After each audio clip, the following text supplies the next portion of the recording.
नाशिकमधील बहुचर्चित म्हाडा घोटाळ्यामुळे राज्यात राजकीय वातावरण तापले आहे। या प्रकरणाच्या तपासासाठी विशेष तपास पथक स्थापन करण्यात आले असून पुढील 15 दिवसात अहवाल त्यांच्याकडे येणार आहे। त्यानंतर हे प्रकरण ईडीकडे देणार असल्याचे भाजप नेते महसूल मंत्री चंद्रशेखर बावनकुळे यांनी स्पष्ट केले। शहरातील मुंबई-आग्रा महामार्गावरील आडगाव येथील रयत शिक्षण संस्थेच्या न्यू इंग्लिश स्कूलमध्ये आयोजित महसूल विभागाच्या छत्रपती शिवाजी महाराजस्व समाधान शिबिरापूर्वी त्यांनी पत्रकारांशी संवाद साधला।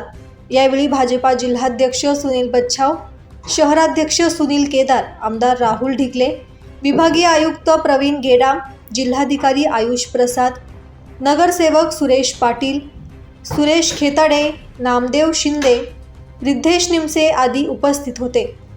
मंत्री बावनकुळे म्हणाले की म्हाडाची गरिबांसाठी असलेली घरे खाल्ली गेली आहेत। हा अत्यंत गंभीर प्रकार असून दोषींना सोडणार नाही, गरिबाचे रक्त पिणाऱ्या बिल्डरांना आम्ही सोडणार नाही। या प्रकरणातील संबंधित अधिकाऱ्यांवर कारवाईचे आदेश दिल्याची माहिती देखील यावेळी त्यांनी दिली। भूमी अभिलेख विभागापासूनच या गैरप्रकारांची सुरुवात झाल्याचा आरोपही त्यांनी केला असून लाचलुचपत विभागाकडेही हे प्रकरण पाठवण्यात येणार असल्याचे सांगितले। दिंडोरीतील भीषण अपघातात 6 मुलांसह 9 जणांचा मृत्यू झाल्याची माहिती देत त्यांनी या घटनेबद्दल तीव्र दुःख व्यक्त केले। मंत्री गिरीश महाजन यांनी घटनास्थळी भेट दिली असून संबंधित विहीर पूर्णपणे बंद करण्याचा निर्णय घेतल्याचे त्यांनी सांगितले। स्वतःवर झालेल्या आरोपांबाबत बोलताना मंत्री बावनकुळे म्हणाले की माझ्या नावावर 80 एकर शेती दाखवली जात आहे, मात्र माझ्याकडे फक्त 28 एकर जमीन आहे। काही जण जाणीवपूर्वक बदनामी करत असल्याचा आरोप त्यांनी केला। या प्रकरणात पोलिसात गुन्हा दाखल झाला असून 10 कोटी रुपयांचा अब्रू नुकसानीचा दावा दाखल करणार असल्याचे देखील त्यांनी यावेळी स्पष्ट केले। अशोक खरात प्रकरणावर बोलताना मंत्री बावनकुळे यांनी ही घटना महाराष्ट्राच्या संस्कृतीला काळिमा फासणारी असल्याचे म्हटले।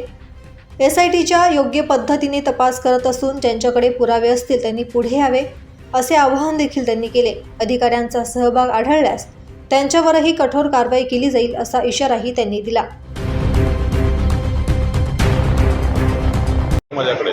माझ्या कोर्टामध्ये मी केस दाखल करून घेईन, संबंधित शेतकऱ्यांना न्याय मिळवून देण्याची जबाबदारी महसूल मंत्री माझी राहील। साहेब, भाजपच्या काही नेत्यांचे देखील अशोक खरातला फोन होते असं अंजली दमानी यांचं नाही, अंजलीताई दमानी यांच्याकडे काही पुरावे असतील, काही कॉल असतील, त्यांनी SITला दिले पाहिजे। SIT याची चौकशी करतात। कधी कधी काय होतं इथं ते समर्थन करता येत नाही, पण तो बंधू बाबा आहे हे नंतर कळल्यानंतर काही गोष्टी होतात। कधी कधी नॉर्मली एखादा कॉल लागला किंवा काही झालं तर मला असं वाटतं वारंवार संबंध येईल। दुष्कृत्यामध्ये डायरेक्ट सहभाग असतो, कुकृत्यामध्ये सहभाग असतो, मालमत्तेमध्ये सहभाग असतो। या सर्व गोष्टीचा तपास यासाठी करत आहे। मला असं वाटतं की याच्यामध्ये आपण थोडा वेळ घेऊ आणि SITचा पूर्ण अंतिम झाल्यावर अधिक बोलणं योग्य राहील। कोणी असला, किती मोठा मासा असला तरी पकडून गरीब माणसाचं नुकसान केलं आहे।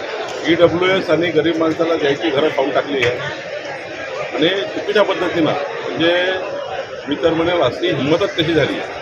एका दिवशी जमिनीचे तुकडे पडायचे, एकाच दिवशी त्याच्यात नोंदी घ्यायच्या, एकाच दिवशी 3 नकाशे मंजूर करायचे, नकाशाची फोटो करायची, म्हणजे हा इतका। दैनिक भ्रमरसाठी प्रतिनिधी चंद्रशेखर गोसावी, नाशिक।